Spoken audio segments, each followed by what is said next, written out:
Welcome to the Black Gay History Channel. Please share this video and subscribe to this channel for more captivating content. Now, I like to highlight a lot of black and gay bisexual heroes on this channel, but not all historically or culturally significant queer black men are heroes or have completely clean records.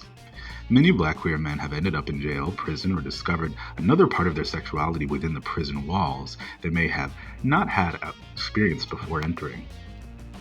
Oz was the hit HBO TV series throughout the 90s and 2000s that showcased the drama and interactions between prisoners and prison employees in the fictional men's penitentiary Oz.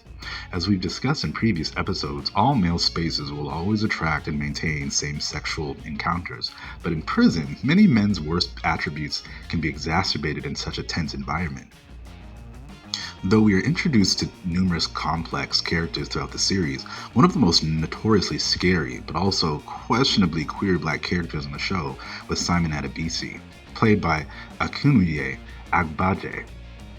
Many fans were introduced to the popular character in the second season of the show, where he would be renowned as one of the scariest men in Oz, infamous for beheading an undercover cop with a machete and being sentenced to life in prison. Throughout the years, we find out that Adebisi is a Nigerian expatriate in the States, with a background from the Yoruba people, who seeks to become powerful while living out his days in Oz. He would eventually become a leader of the black gang in Oz, the Homeboys, because in Oz, and most prisons, most groups and gangs are broken up by race, religion, or social affiliation. But something many gay fans will never forget about Adebisi, outside of his incredible fight scenes and iconic swagger, is his sexual lust for men. Throughout the show, Adebisi aggressively and sexually assaults some of the other inmates on the show. There's at least once where an Italian gang traps him in the prison kitchen and tries to have him murdered. So many viewers were willing to turn away their judgmental eye as he had his way with one of his attackers. Besides demanding sexual favors from men who share his bunk, there is a scene where he asks one of the relatively respected prison guards, Alva, if he wanted to lick his privates through the prison door.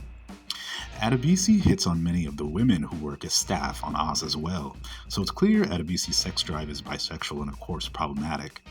At times, we assume that the only reason men have sex with other men in prison is because of their lack of access to women, but it seems to me Adebisi took every opportunity he could to have his way with men as well. Adebisi is one of the most iconic characters in the Oz series, but at times I find it interesting that he has never been seen as a queer or LGBTQ character. Maybe it's because he's a villain. Maybe it's because a man like Adebisi would likely never align himself with the gay community. But who knows? Even Adebisi showed initial progress within his time in the prison's therapy. I think it's time we start contextualizing and being more honest about men's sexual attraction, even when these men are not honest about it themselves. I'd love to hear what y'all's thoughts are about the show Oz and Adebisi in the comments.